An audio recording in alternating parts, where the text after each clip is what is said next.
హోలీ పండుగ పర్వదిన సందర్భంగా ప్రభుత్వ సెలవు దినం కావడంతో ప్రభుత్వ ఉద్యోగస్తులు, విద్యార్థులు కామదహనం మంటలు కాల్చి హోలీ పండుగ సంబరాలను జరుపుకోగా చంద్రగ్రహణం ఉన్నందున సామాన్య ప్రజలు అందరూ కూడా హోలీ సంబరాలను అంగరంగ వైభవంగా జరుపుకున్నారు. ఈ సందర్భంగా నాగర్ కర్నూలు జిల్లా వ్యాప్తంగా చిన్న, పెద్ద, ముసలి, ముతక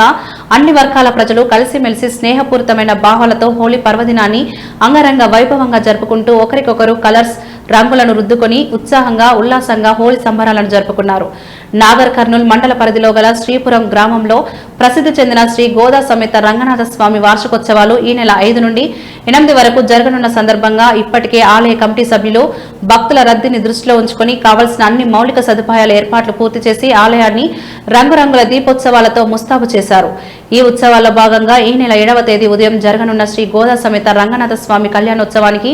మరియు అదే రోజు సాయంత్రం జరగనున్న రథోత్సవ కార్యక్రమానికి భక్తులు అధిక సంఖ్యలో పాల్గొని స్వామివారి దివ్య ఆశీస్సులు అందుకుని భక్తి శ్రద్ధలతో ప్రత్యేక పూజలు, అభిషేకాలు నిర్వహించగలరని దేవాదాయ కమిటీ చైర్మన్ కె రామకృష్ణారెడ్డి మరియు ఆలయ అర్చకులు, కమిటీ సభ్యులు తెలిపారు.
Yeah,